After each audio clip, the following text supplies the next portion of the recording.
AC news కి స్వాగతం.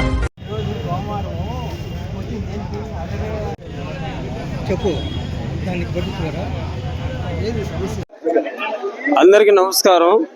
మాది వెంకటేశ్వరం భగత్ సింగ్ కాలనీలోని కొన్ని భూములు గత కమ్యూనిస్ట్ పార్టీలో ఉన్న మునీరు, అన్వరు, ముజీరీలంతా కలిసి కాజేస్తే నేను వాళ్ళ పార్టీలను తీపిచ్చి అప్పటి నుంచి కూడా పోరాడుతున్నాను ఈ భూముల కోసం.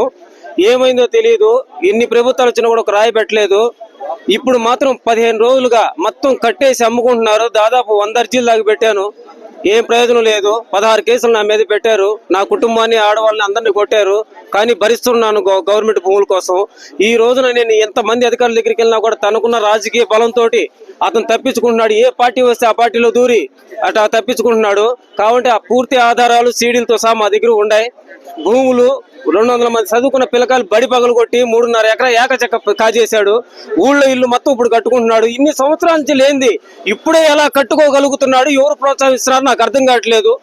అది మాత్రం దయచేసి మీ మీడియా ద్వారా అందరికి తెలిసేటట్టు చేసి, నారాయణ సార్ కళ్ళు కప్పి చేస్తున్నారు.